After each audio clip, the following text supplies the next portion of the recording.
And we're making sure that all the resources he needs for a successful briefing are provided to him. I certainly plan on being there at the tarmac and look forward to continuing to work not just with him, the administration.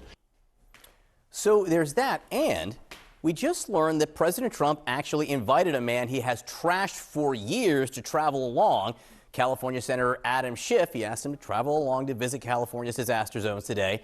Schiff's office conveyed the senator's regrets that he is unable to join the president in Los Angeles due to scheduled nomination votes.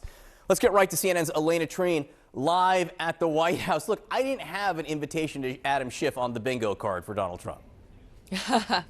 No, I was just as surprised when I learned this, when I spoke to a spokesperson in Adam Schiff's office, and they had confirmed that Donald Trump did invite him, that he couldn't come today because of votes. I was just as shocked as you, especially when you consider just a couple days ago, John, remember, Donald Trump brought Adam Schiff up and called him scum from behind the Resolute desk while talking to reporters in the Oval Office. And so, look, it's very clear that people are trying to make this about the communities that have been affected, those in Asheville, where he is going to visit first today in North Carolina, and then later, of course, in Los Angeles, that has been ravaged by these wildfires. When I talked to one White House official, they said, look, Donald Trump does want to appear more stately. You know, he is president now, and the goal is to keep the focus on the communities, even though, and this is what the advisor told me, that the attacks are justified.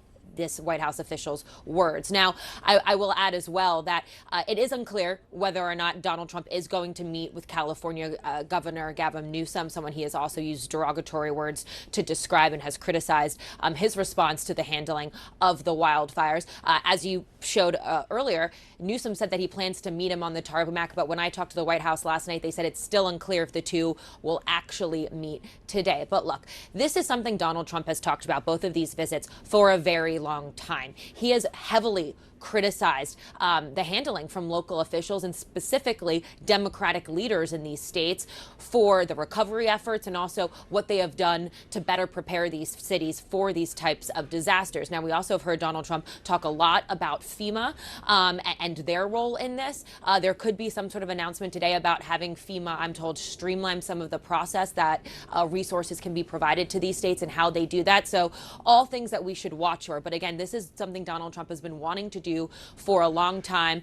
And I think it's really a question of whether we will see him continue to kind of issue these sharp attacks against some of these leaders like Schiff, like Newsom, or if he will appear, as the White House official told me, kind of more stately for these visits.